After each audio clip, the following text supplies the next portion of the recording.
Okay, here we go. All right. So, hi everyone, and welcome again to a conversation about art. My name is Gabriela Handal. This is episode 132. And today I will be discussing the meaning of art and beauty with artist Mark Mckenna. If you want to support the show, please check out the links in the video description. And Mark, please go ahead and introduce yourself. Hi, Gabriela again. Thanks so much for having me on the podcast. I'm absolutely honored. I am a full-time professional artist. I specialize mostly with oil painting, and I would say animal portraiture is probably my biggest area of expertise or focus in my work. I paint wildlife, domestic animals. I think most people see me as a wildlife painter, probably, but I like painting all of them, even the human kind at times. Yeah. And anyway, I've been doing it for a long time. Professionally, I would say at least the last 12, 13 years. Um, and I've been full time since 2018.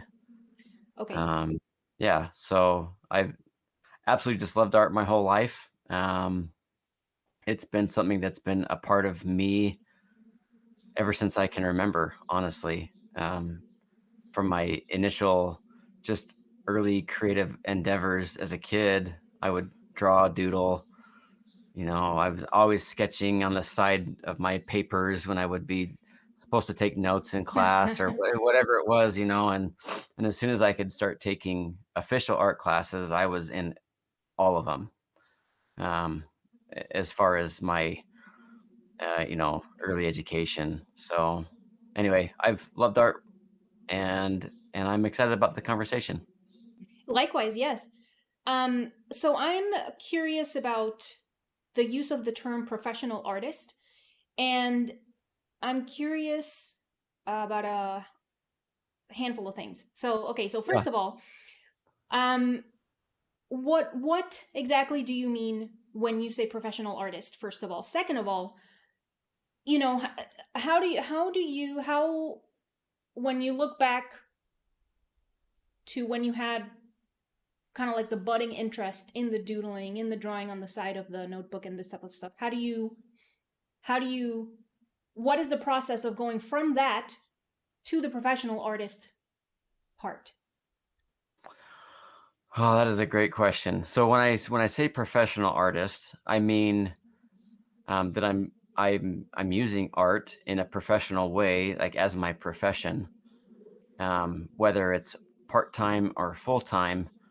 I'm generating revenue by creating and selling artwork, whether Mm. it's in original form, print form, even I'd say digital. I think illustrators do this all the time, like where they create an image, but it's not necessarily a physical object, but is done for, like a commercial artist, maybe. Mm. Um, so I create oil paintings and with very much the intent to sell them, either through a gallery or directly to a buyer. And um, yeah, I hope that answers the question as far as what I mean by professional artist. Yeah, sure. And then as far as going from, my initial early doodling and creating as a kid, I would say that, I was just excited to draw things. I think it stemmed from,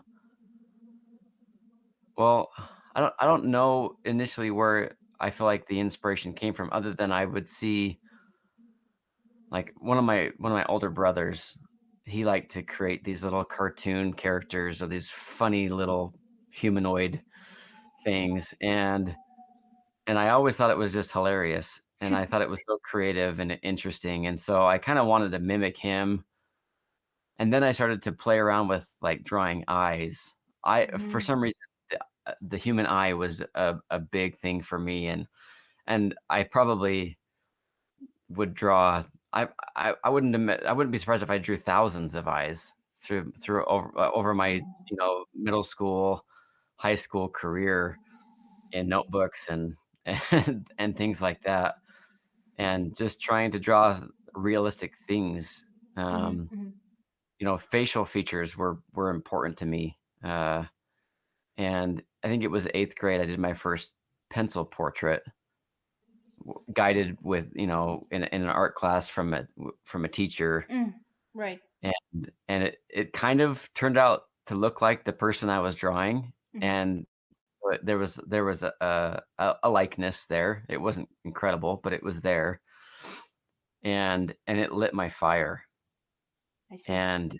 and so once I had that experience where it was like I had this success, and I think also I kinda made it a part of my identity, f in those early formative years, people would say, "Oh, that's Mark. He's good at drawing. He's a good artist." Hmm.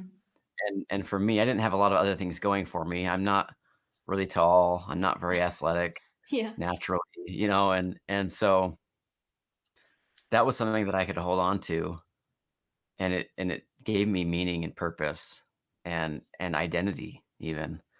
And it kind of was a big it was no, it wasn't kind of, it was a very big deal to me, Okay.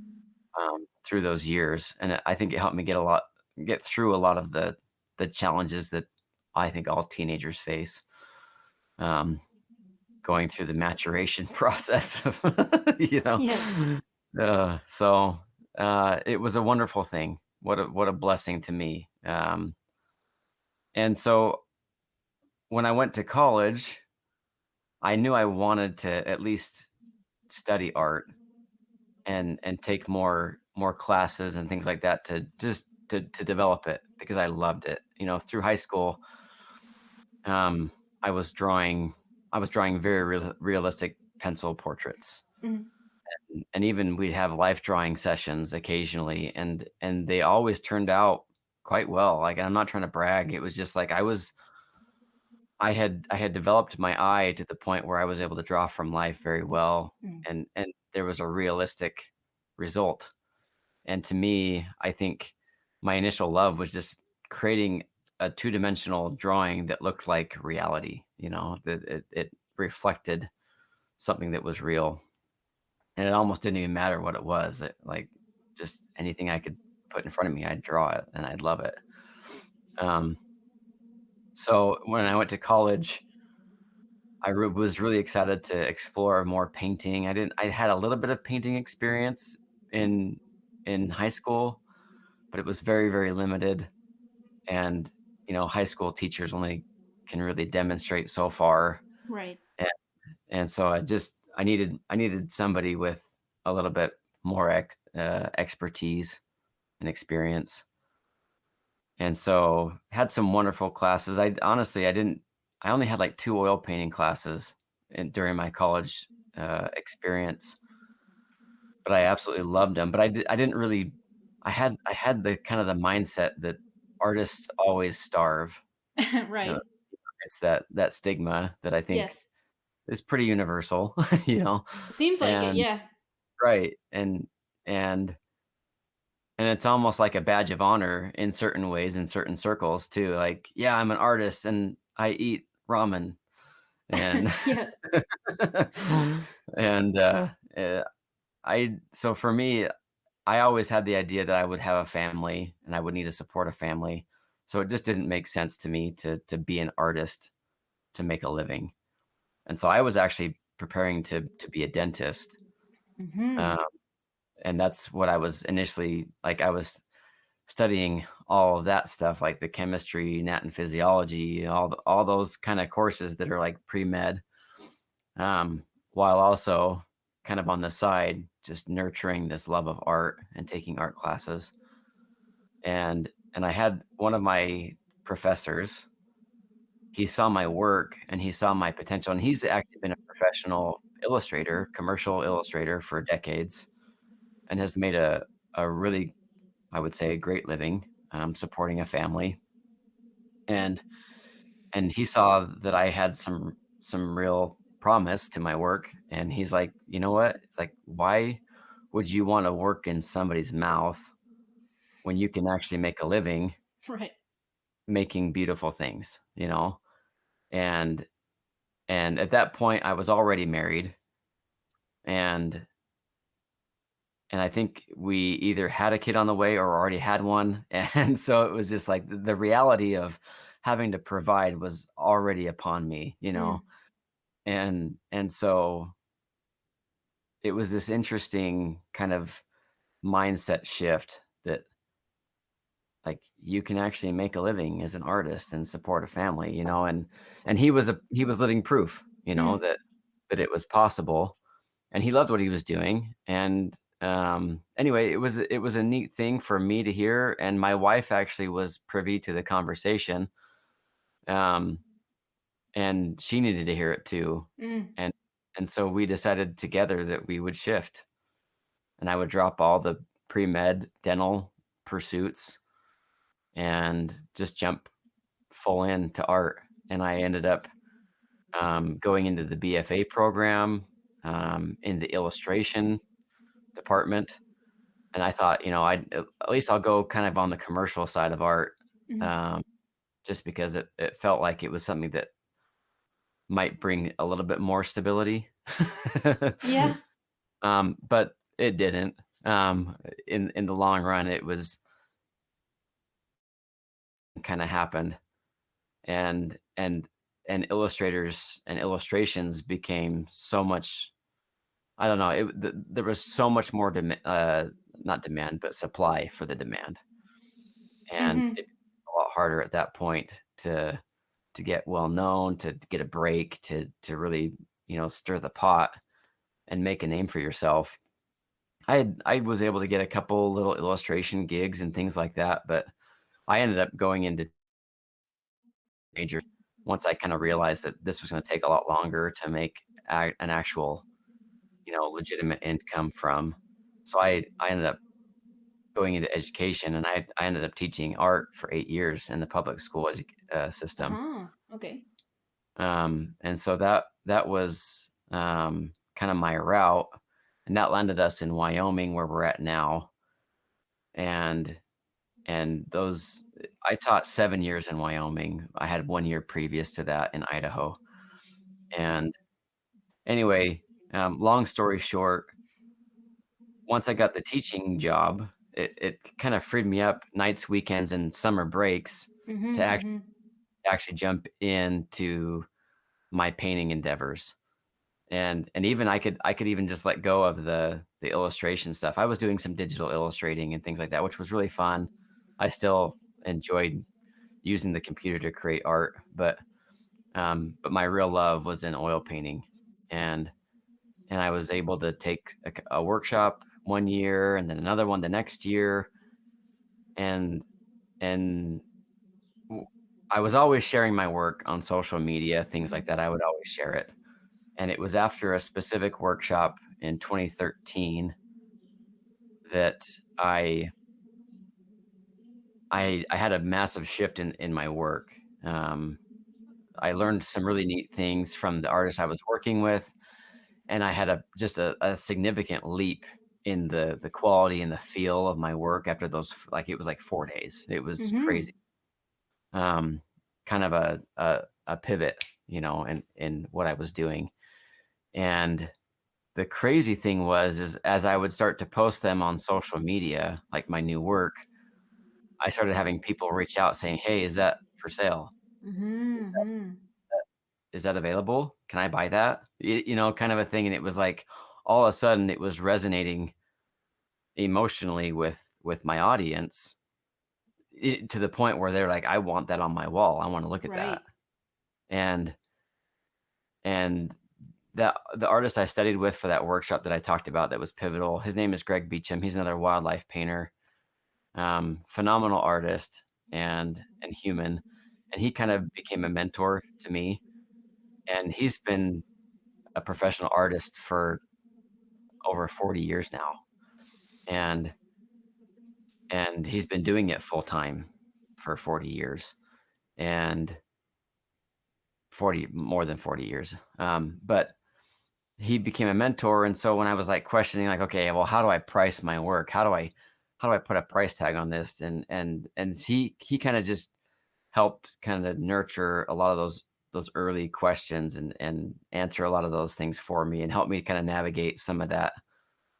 Um, and anyway, it was really fortuitous and serendipitous, and I just think it was a wonderful blessing to me and my family.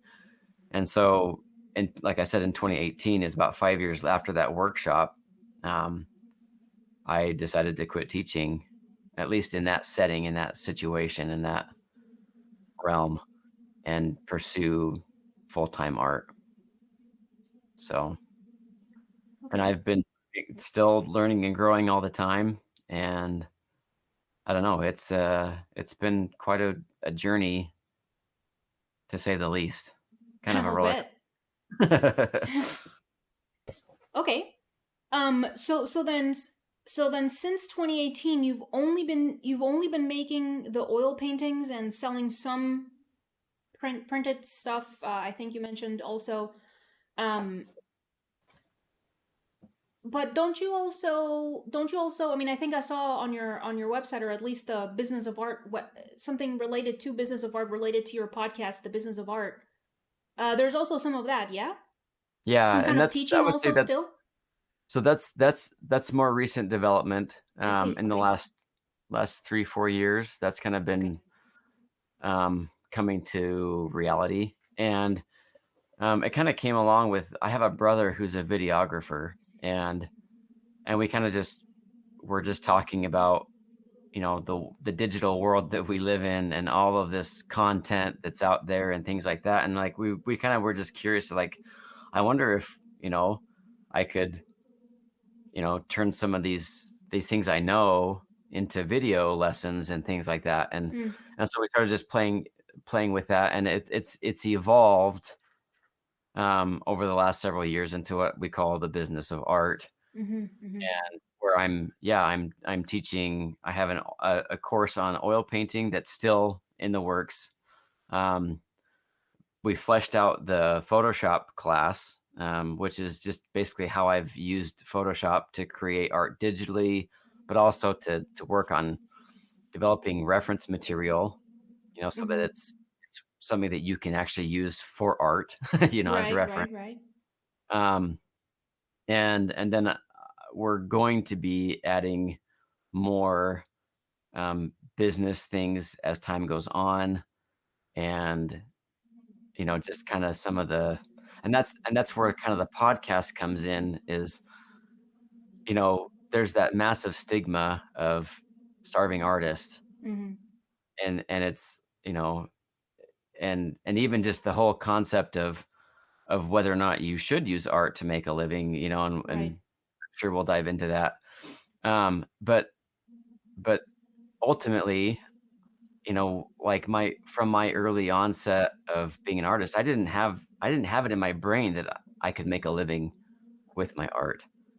It just wasn't something that I even realized was kind of a possibility, and yet there are many artists, and I wouldn't say that every artist that's out there, um, is making a living with it or even wants to, but to me, it was like it wasn't even possible, kind of Mhm. in my mindset, and so when it kinda happened, when people started asking me about purchasing my art and things like that, I was like, "Wait, like, that's like, this is a real thing?" You know? Yeah.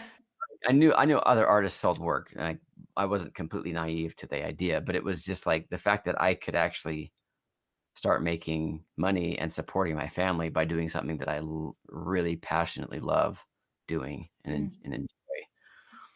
Um, it it was mind-blowing that that could become a reality, and so for me, I think the podcast has stemmed around the idea of kind of debunking, I think, the myth that it's like you can't make a living as an artist, and I sincerely don't believe that. I don't think it's easy necessarily, and I think Right. as if anybody's listened to the interviews that I've had, everybody's journey has been different, but they've all been precarious, you know? Yeah. And, and so it's a hard path in its own right, and but I think there's kind of, patterns and threads that run through all of those journeys that kind of lead you to believe that if I really wanna make a living with this, there's a way to figure it out. Mm-hmm, mm-hmm, mm-hmm, mm-hmm. Okay. Um, okay, so I've only recently have been able to divine a little bit of where the stigma of the starving artist comes from. It seems to kind of maybe start having a kernel, like, being the apple in somebody's eye somewhere, like around the romantic period, romantic art movement. And Uh-huh. then, not that long after, you have your Van Goghs and you have your, who was it? Your Gauguins, who are like dissolute, promiscuous pieces of crap, type people, Right. that are artists, um, or that make something and then usurp the name of art, whatever you want to say, of this type. But whatever, using the term art, and then at the same time being people who have no money, who don't have food, who can't afford things, this type of this, who can't have um a normal life, quote unquote. Yeah. Um, so, and I think also from there, somewhere, there is perhaps also the stigma that wanting money from making art is somehow a bad thing, because it kind of takes away from that whole romanticization of the life of the starving artist. And so if you are somebody, like you or whomever, like me, kind of, that I want to produce works of art and I want to sell them, so I want to make money by drawing things, um, that somehow wanting the money via this object that I produced is somehow tarnishes the work. It doesn't make it legitimate. It means that, oh, I'm greedy and all I want is money. Like, I don't care about the work, this type of stuff. So, um, why do you think, regardless of knowing, kind of musing about the possible genesis of that idea, why do you think people have the idea that wanting to make money, or making a living from selling produced work, somehow tarnishes the work? Or if you agree with that idea in some cases, then why do you agree with the idea in some cases, but why then do you not agree with the idea in some other cases, Yeah, that's a good for that's example? yeah. I would say that when people think about what art is, and that it's like this deeply personal, meaningful expression that comes from an artist, and there's a lot of emotion, there's a lot of um,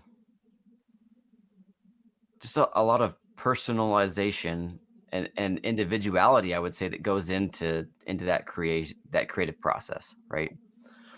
Um, and so and I would say that there is something that's deeply meaningful and even sacred about that. Like, I've had many experiences that I feel are sacred in the creation of my work, that were deeply touching and meaningful and moving and have shaped who I am as a person. And and I think, the whole concept of taking something that is sacred and then putting a price tag on it, and in the end, it's like, well, this kind of is only available for maybe somebody who has a lot of money. Mm, And then there's even the question of how did they get that money, kind right. of kind of thing. And so you start to think about all of these other, you're looking at it from the mindset of there's something sacred that's being turned into something, um, that's not, or it's casting your pearls before swine, is a good phrase that I hear, from like a religious standpoint. It's like, why would you take something that's so deeply meaningful and actually put a price tag on it? Like, Mm, art is priceless. It shouldn't have a price. And mm-hmm. and like, while I agree that the meaning behind a painting, or the the way that it affects or moves somebody can't really be quantified, its capacity to move somebody in a positive, wonderful way, to bring beauty into their life, can't really be quantified. Um, and so to kind of put those parameters of a price tag and then to give it away for something like that, Mm, I think that, at least from my perspective, that makes sense. Why some people would right. think like that, like you're minimizing it, you're turning it into something that's dirty. You're Hmm. tarnishing it. Yeah. And and while I feel like I've had to come to terms with kind of that whole idea, um, I think for me, it it is hard to put a price tag on art. And there's some paintings that I've sold that I wish I hadn't sold. Hmm. Hmm. Hmm. That I wish I had them for my family to enjoy still, Yes. because I felt a deep connection to it, and like my wife or my kids, like there was something really, like a more deep connection that we had with that painting, and yet we didn't have very much money at the time, and it was like, well, I'm going to this art show, and I'm gonna take it there because if it sells, that's gonna help us to continue to survive, you Right. know? Yeah. And so at that point, it looked better in my bank account than it did on my wall, Hmm. Hmm. because it was helping me to do something that I'm absolutely responsible for, and that's caring for my Right. family. Yes. And so to me, that's one of the reasons why I feel like I've been able to bridge that gap of, like, I'm not, by selling my work, I'm not tarnishing anything. I'm sending something that's beautiful out into the world. Hmm. Hmm. And while yes, somebody obviously paid for it, but it's compensating me for my time so that I can justify doing it to provide for my family. Yes. And in the end, I'm hopefully raising a wonderful family where these children will be, they'll become adults who are good quality, um, productive humans that make the world a better place because they live in it. Yes. And I think that's a noble work, and I feel like it's a worthy pursuit. Hmm. Um, and so for me, that's how I've had to come to terms with that. Hmm. And and in the end,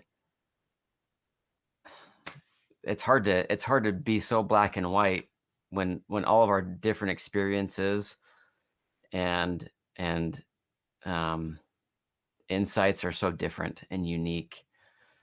And so I don't know. I don't think that may not be the answer for everybody, but I to me it works. Yeah. Yeah.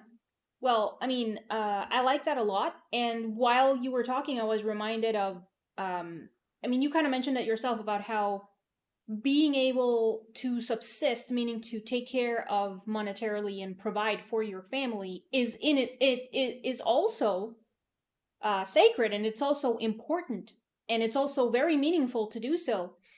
And I've actually never understood why. I mean, even though I can think of some reasons like why money would it's possible for money to tarnish work, but it's really, I think, only if an artist kind of loses their own way, in the sense that they start trying to do whatever the gallery wants or whatever the public wants, for example. But otherwise, if an artist is able to kind of maintain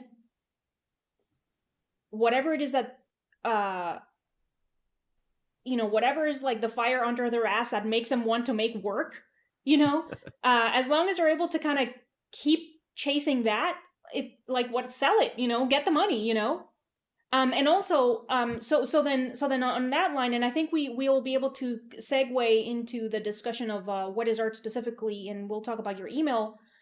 I'm reminded of how in Genesis, when all right, just give me a second. When Adam and Eve do the whole eating from the tree situation, they're expulsed from the Garden of Eden, and then God is like, "You're gonna have to work for everything. So you're gonna get whatever it will be by the sweat of your brow." right? So Yeah. then whatever you do, you're in order to be alive, you're going to have to work for it. So I think that rather makes work, any kind of work, really important. So like I don't understand, like I guess this is why I think it's really cool what you're doing with your podcast, and why I don't understand why people would think that making art as, for a living, as work, somehow belittles the art, the art that is produced with that purpose, because it's really important to be able to do so. uh you know Yeah. so okay, so I guess that's kind of like the point in connection with the discussion about art, because as you mentioned in the email that you kindly wrote regarding what is art and what is beauty, and I will read a little bit from that in a second, if that's okay with you.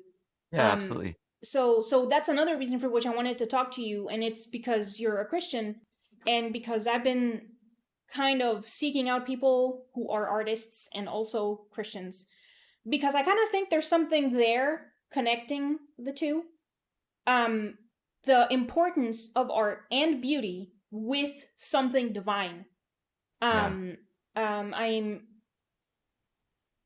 I guess I'm not doing the podcast often, like the podcast episodes often enough to for the connections to come more easily to me, but I think there's something there, and it's slowly, I mean, I'm not in a rush or anything, it's like slowly happening. Yeah. So is it okay with you if I read part of the email that you sent Yeah, regarding absolutely. art?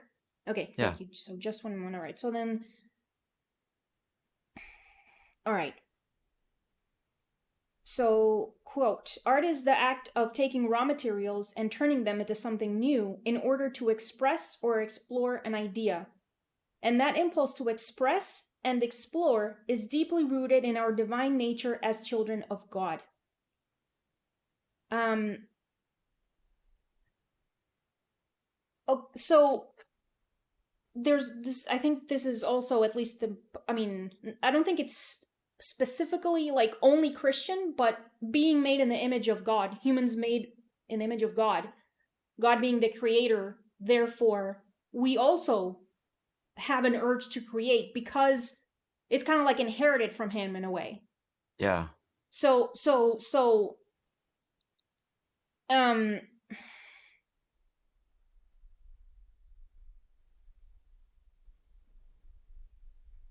all right, just give me a minute. um You're good. so he made a crazy creation in the sense that it's very long lasting. It's kind of, it has a life of its own, kind, in a way, humans and earth and everything. Yeah. And so so what kind of art do you think we would have to make to keep trying to imitate him? um yes. Yeah, that's a good question. I feel like there are some, some creations out there, and I've never seen the David by Mhm. Michelangelo. Um, I want to see that someday. That's on my bucket list. But from what I've heard from those that see that sculpture in person, it's a deeply moving experience, Mm. to the point of it's like, wow, that a human, a mortal, Mhm, somebody mhm.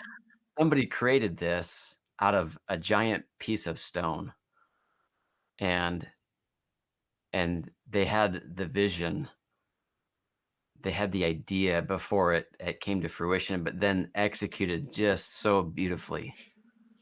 And I think, like, I'm excited to see it because I wanna experience that too. Mhm. Um, and there have been times when I've seen art where it's so captivating that it whether it's telling a story, whether it's an emotional experience, whatever it is that just like I am fully engaged with this piece of art, and it is bringing me just it I don't even know how to describe it, but it's just incredibly deeply moving, and it's inspiring. Mhm. It's Mhm. Mhm.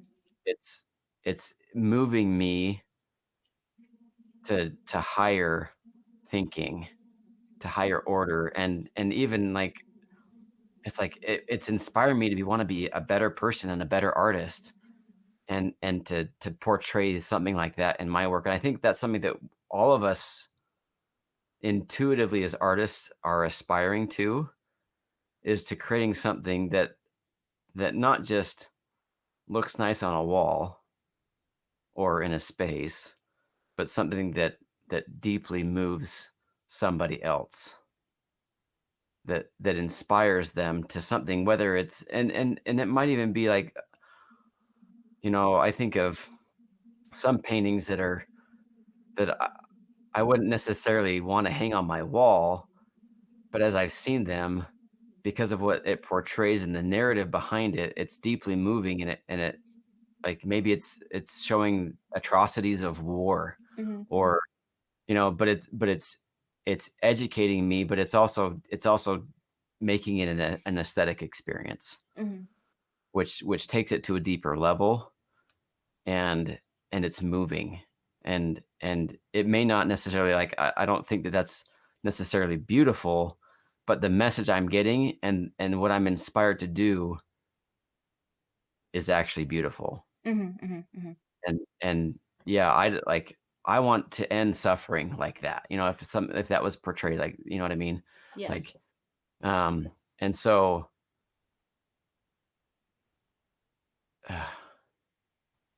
ultimately,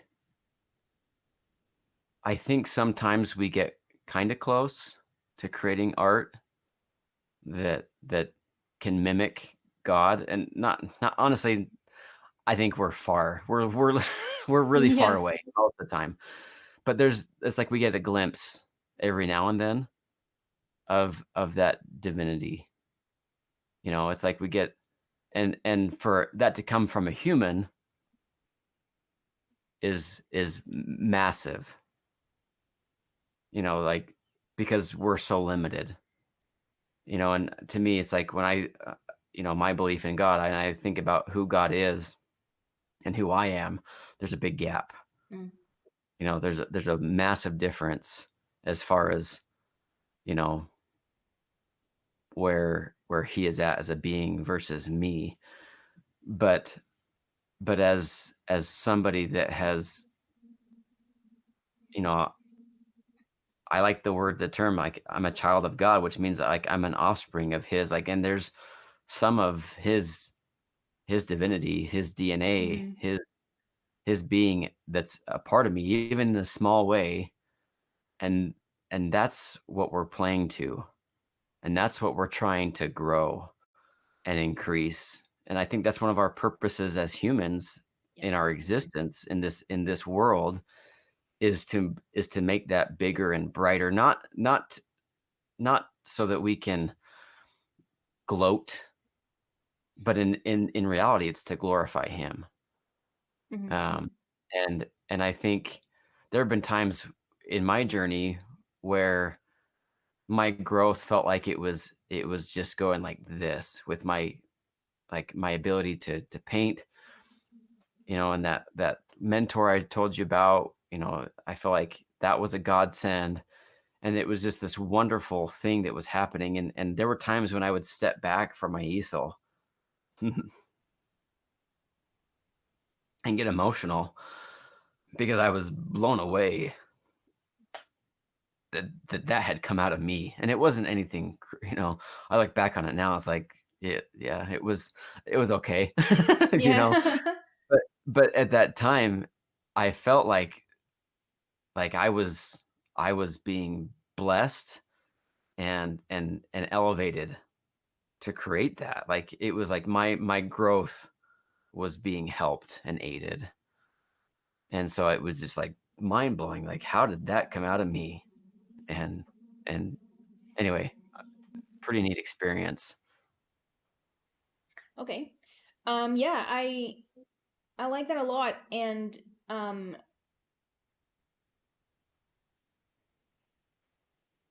um, I completely agree with you about how when we make work, there's kind of the potential there to make something amazing or amazing, but at the very very least, like the best that you can do in that moment.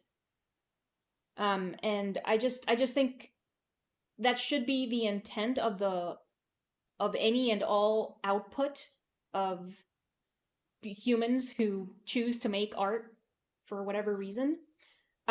More recently, I've been thinking that humans, we really squandered, we have really squandered our time and material since, um, Dadaism and the ready-mades and this type of stuff, the things that have started to usurp the name of art. We've wasted a lot of time and material, and we put a hold on the really good stuff that we were making, for the French Salon and the Romantic movement, like that type of stuff.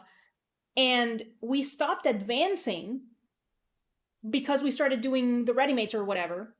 Um, and I think it's nigh time that we start to try to catch up to then get back on track with trying to make amazing things, because who knows where we would have gotten in visual art or any kind of art if we hadn't stopped the path that we were on. Because I mean, if you look at the work in the just in the French Salon, really, from the really ranked guys like Jerome and Bouguereau, that type, I don't remember all the names, but that type of guy that were making Yeah, incredible paintings. yeah, Like if we had stayed on that path, I just, I can't think of what we could have done, because I don't know. We would yeah, have had to stay on the path in order to keep advancing the path, and generationally so, because that is how art has advanced through the centuries. Generationally, because we kept building upon what our predecessors built. Um, but we stopped and we started wasting time with whatever it was. So I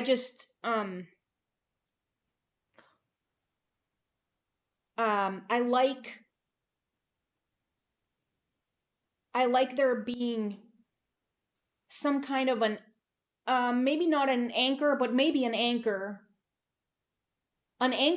but also an ideal, actually. And I'm thinking of this stuff as I'm like musing about it, like at you, kind of, because if you yeah, think of kind of like, if we aspire to be as much like God as possible, that is both an anchor and an ideal, in the sense that it kind of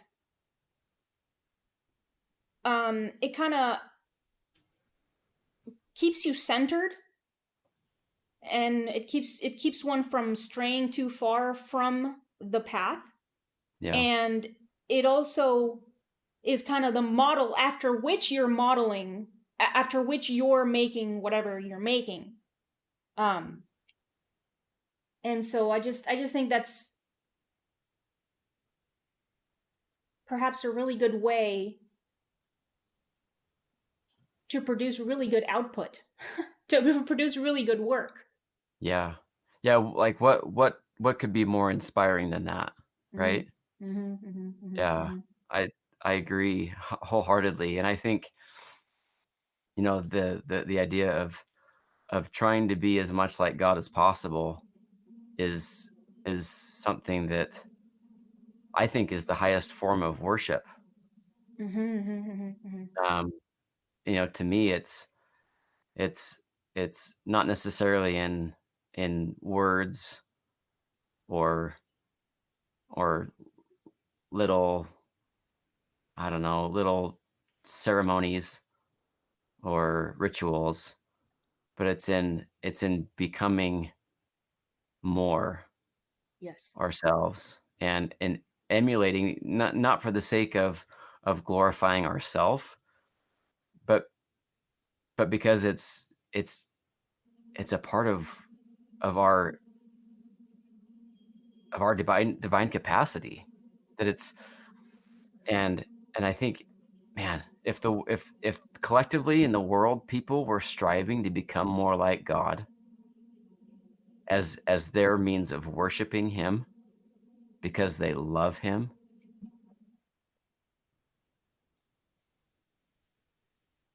there would be a lot less problems in the world. Yeah, yeah.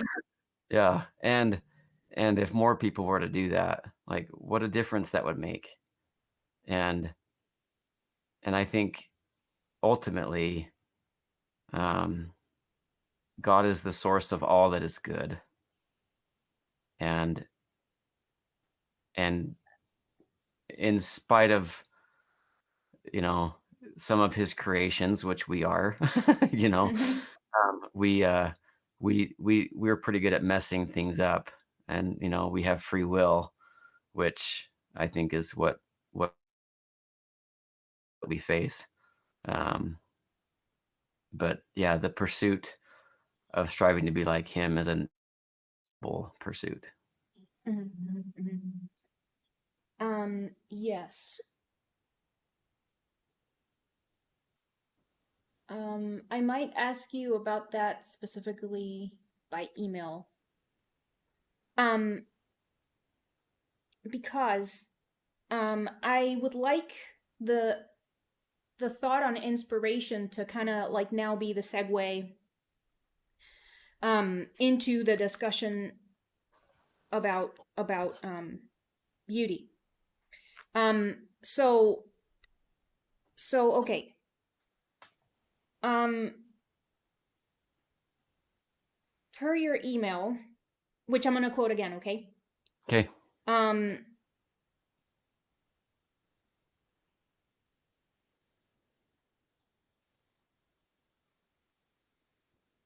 all right, just a second. Okay, so well, I guess with inspiration, it goes both into art and beauty because I read somewhere that inspiration is actually being touched by God or being touched by the divine or something, which I think is very interesting. Um, but I also think that's still the connection to beauty because you say in the email, you specifically say that it inspires you. Yes, you said, yeah, beauty inspires. Um, but here also you say, quote, beauty is completely relative in that sense. Something I find beautiful might not move you at all because we're each bringing our own context, story, and sensitivity to what we are experiencing.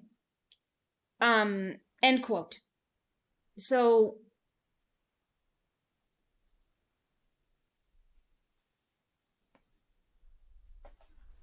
okay, I would define beauty as anything we see, hear, or experience that elevates us, that lifts us to a higher level of meaning, joy, or wonder. Beauty inspires, it awakens something in us. End quote. Um, I would like it if you elaborated on in what sense beauty is relative. Please.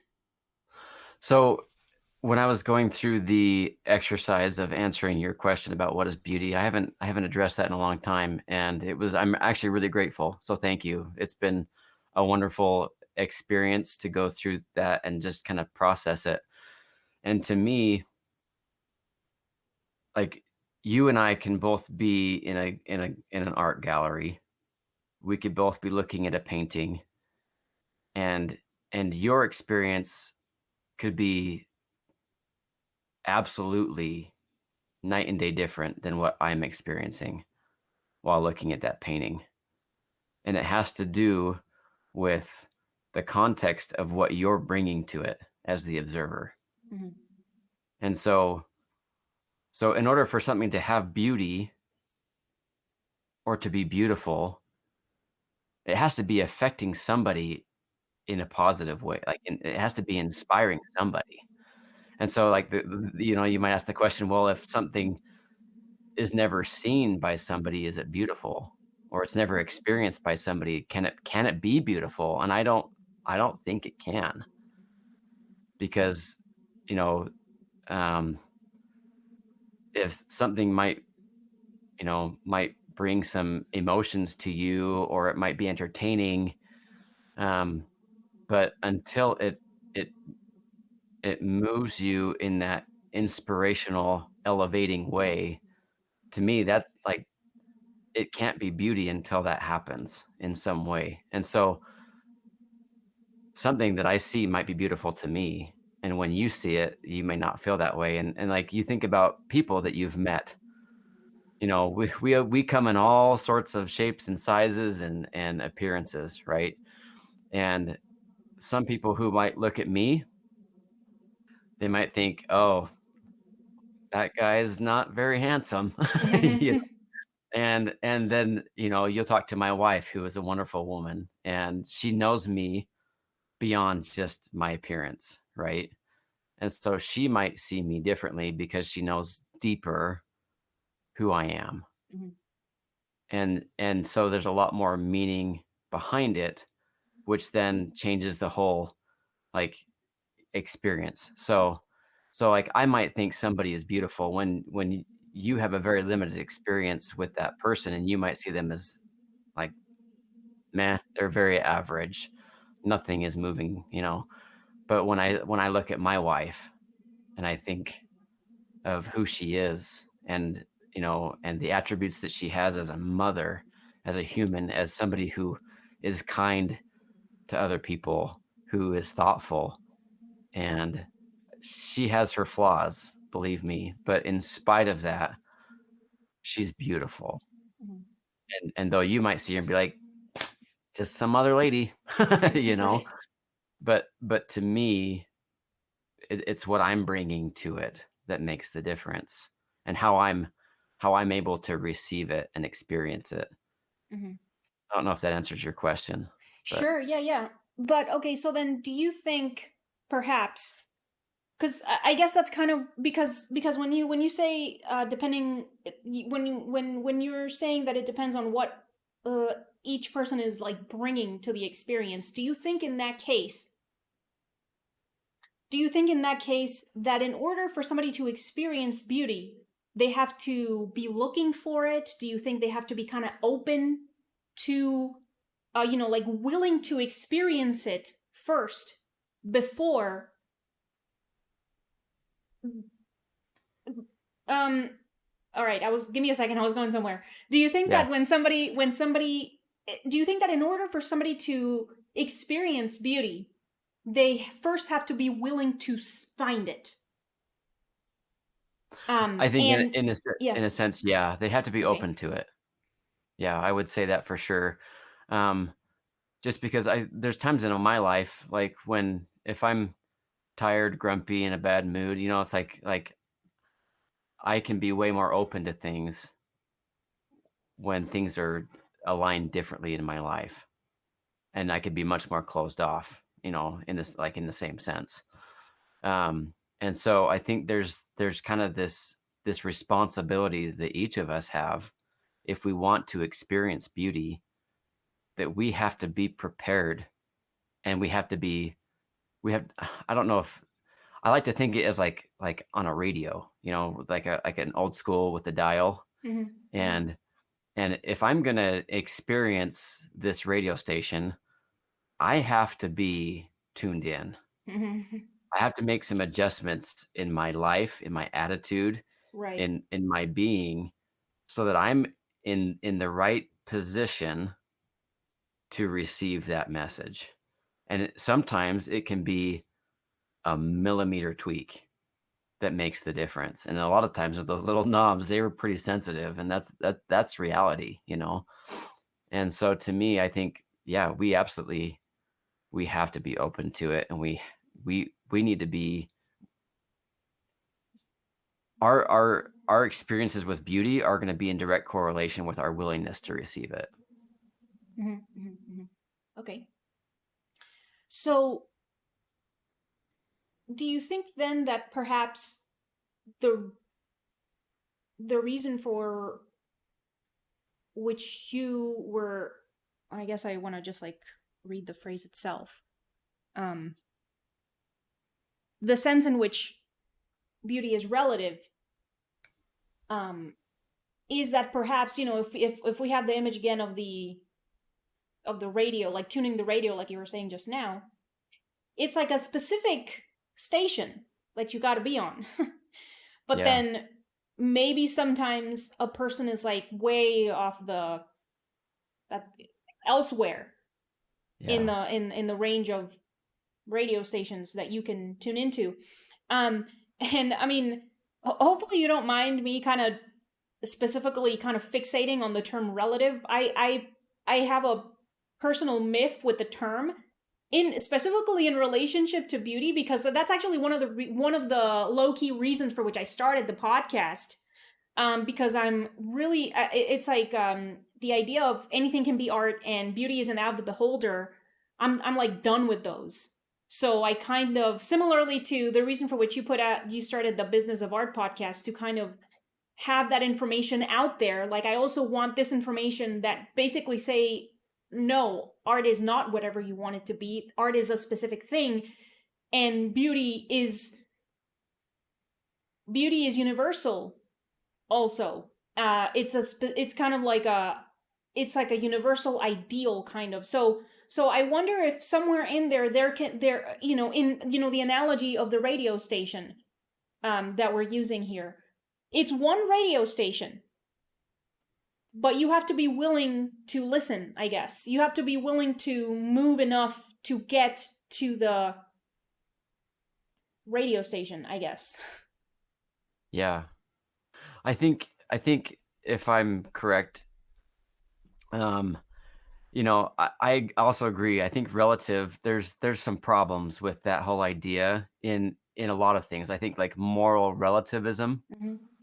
moral relativity is a big problem. Mhm. I Mhm. think that some people, think that, well, it just depends on my situation, but I Right. think ultimately, especially if you believe in God, that you do believe that there is right and wrong, and so I think that beauty is connected to God, and but I think that there's uh, because of who God is, I think He is an incredible orchestrator, and and I think that God can reach people or inspire people through a lot of different ways. Mhm. Um, and I think like, you know, different types of art, right? There's like abstract expressionism and things like that, which I don't personally always love, but there's things there have been abstract paintings that I have absolutely loved and thought were beautiful. Mhm. And to me were inspiring because it reminded me of something that, like, whether it was light or just like a beautiful design or whatever it was, that it led me to have uplifting, inspiring, you know, emotions, as I'm viewing this thing. Um, and so it's that's hard because I think if we want to limit what beauty really is, it's I think that's a hard concept. I don't know if I would ever say I'd want to limit beauty, Mhm. but Mhm. I've seen things that I felt like were ugly and demeaning, and demoral, the opposite of what I think beauty is. Mm-hmm. It's degrading. It's it's I would even say evil, and Mm-hmm. maybe to put it pretty dramatically. Um, you know, there are things out there that I feel are that way, but I wouldn't necessarily put it past the idea that somebody might see that and feel differently and have a different experience with it.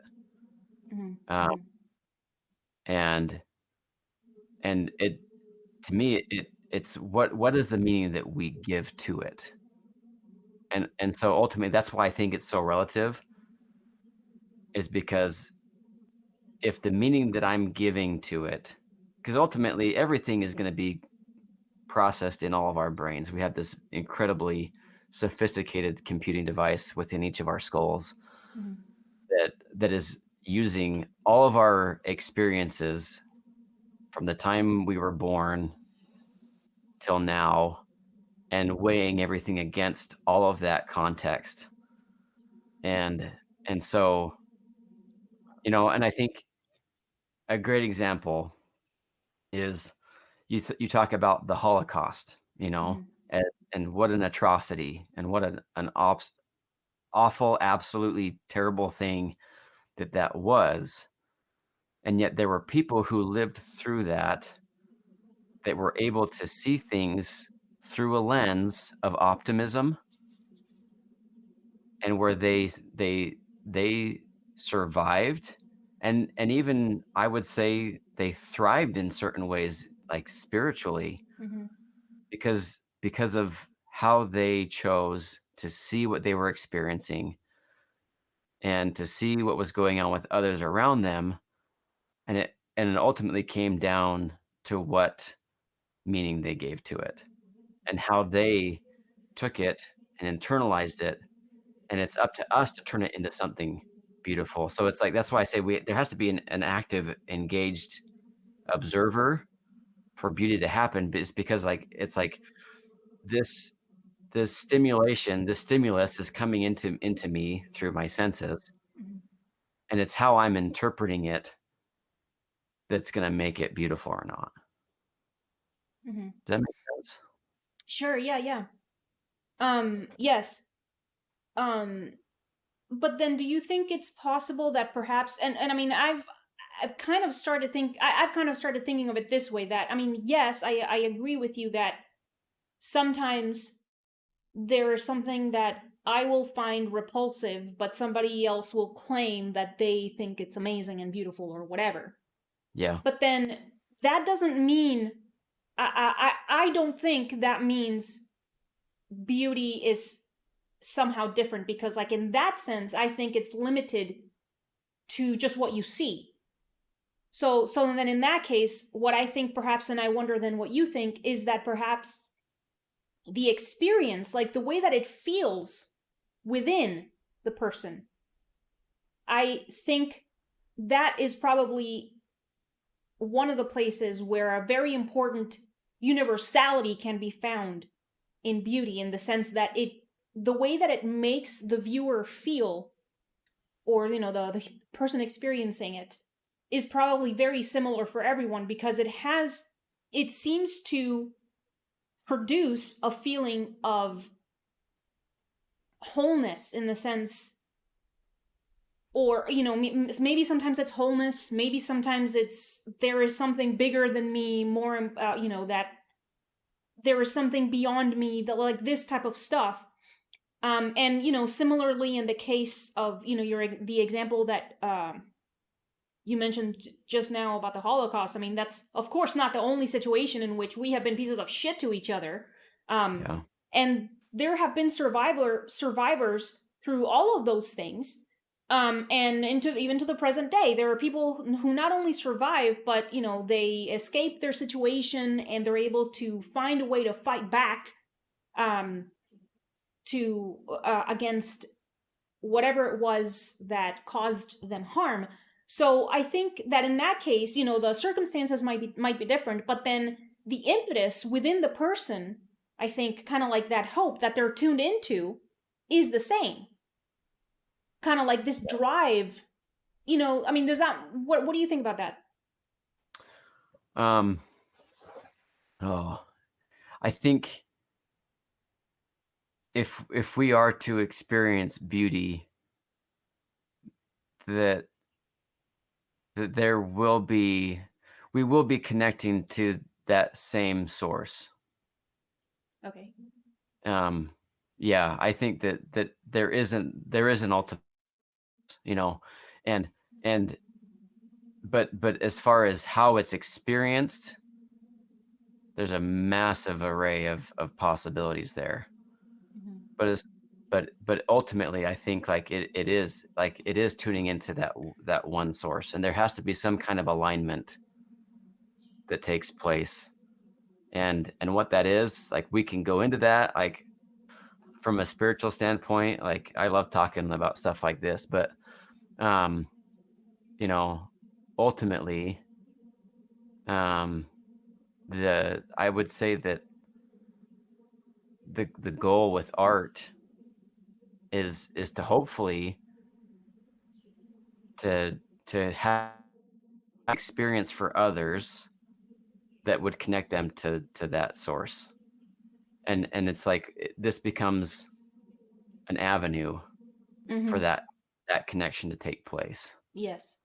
Um, yeah, I like that makes sense to me. No, I mean, I like that a lot. I mean, if I mean, at the very least, I think that is probably why we should try to make the best possible work when we make a work of art, because precisely because art is a conduit by which the viewer has a chance to experience beauty. Yeah, Okay. yeah, I like that a lot. Mm. Okay. All right. So we have broken the hour-long mark. Mark. So I'm gonna start to close it out. And what are you? What are you up to lately? Do you have any projects coming up? I would like it if you said something about your podcast. Your work. Do you have a show coming up? Do you have any a painting in particular that you're excited about? Yeah. Um, so I got a lot going on, and as as the business of art, and I have a podcast called The Business of Art, and it's all about the professional artist journey, right? And I interview a lot of great professional artists who a lot of them are actually friends of mine that I've met, things like that, and trying to just debunk the stigma of starving artists is kind Yes. of my purpose there, and to breed some hope into people that there is a like, if you really want it, there's a way to make a living as an artist. So I would say, if that's something that you're interested in as far as pursuing, I think it's very inspiring, and it's not because I'm inspiring, it's because I have dozens of other artists that I'm interviewing, and we're going through their specific journey, and seeing the approach that they took to get to where they're at, Hmm. and they're all different. I think that's what's so fast. Journey is different, but there are some common threads that I think kind of go throughout, and you'll have to listen to find those, because I think they're just little gems that are wonderful. And I don't know. I hope it's inspiring more than anything. Um, so that's been a big part of what I've been doing a lot lately. These I also have art courses that I've been creating with my brother-in-law, who's a videographer, and we've been teaming up to create just online lessons and tutorials and things like that that are I'm hopefully helping other artists to get some good education to level up, whether it's in their painting skills, or even with Photoshop, learning how to utilize their reference and to get more out of it, and just to help them be more successful, right?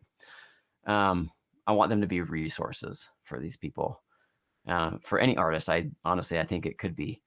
And I'm still practicing. Like, I've got art shows. I've got an art show that I recently did a painting for. I'm sitting. It's in my closet, out of my sight, so that I can get some fresh eyes for a few days, Right. um, and I'll take it out probably in a week, and I'm gonna look at it, and I'm gonna decide if I wanna change anything on it. And if not, I'll send the image to the art show, and then it'll be in their auction in September. That's the Buffalo Bill Art Show that's actually close to home here. I've got a gallery that represents my work in Jackson Hole, Wyoming, and they're gonna be I'm a part of a three-man show, Hmm. that they're gonna be having in early September, and I've gotta get 4 to 6 paintings together for that. I have some ideas, but I haven't executed them yet, so it's all in the ideation stage at this point. But I need to get cranking soon. So that's kind of what's at least, imminent for me right now. Um, there's a couple little art shows here and there that I have a piece, or a thing like that, or that I'll be a part of. But in the end, I would say that, I've started this podcast. I started these lessons, and I've even started I do a weekly live stream. It's 3 hours long. I call it Brushwork Live. Hmm. And where I'm literally just in my studio painting, and you can see my painting in my palette. I'm just talking through my process, and I'm fielding questions from these people who have registered to be a part of it. Okay. And we have really wonderful discussions just about the process. And I'm an open book. I share anything and everything that's relevant to painting, and I feel like, at least from the feedback I'm getting, people are absolutely loving it. And Are you anyway, doing that on YouTube? it's actually I'm doing it through Zoom is the Oh, platform that I'm using, and you can access it through my our platform for our education resources is yeah. on Teachable. So basically, you can access it through there, or you can find me on Instagram or Facebook, and I have links. Like, I have a Okay. link tree that'll take you there. So all that stuff is readily available if you can find me. So, Okay. but yeah, it's been a wonderful experience, and honestly, I feel like part of what's really getting me, bringing meaning, and that's inspiring me, is sharing what I know with other people. Hmm. I actually find that to be, in a lot of ways, most meaningful. Hmm. Um, and it's like paying it forward and giving back, and Yes. to to to to get better and to make improvements, and to me, it's a really rich endeavor. So, Okay. Well, I'm gonna put all of those links in the video description for anyone interested. I mean, your Instagram and the Business of Art website and the things yeah, on the link tree that you said just now thank also. you. Of course. Yeah, for anyone interested to check that out. So, yeah, I'm gonna start closing it out. Mark, I really appreciate you coming on to the podcast and your patience with the dead air, especially with all the stuff that you have on your plate right now. I really appreciate it. This was very enjoyable. Thanks everyone for watching. Please remember to look at the links in the video description if you want to support the podcast and Mark's work. See you next time. Bye. Thank you.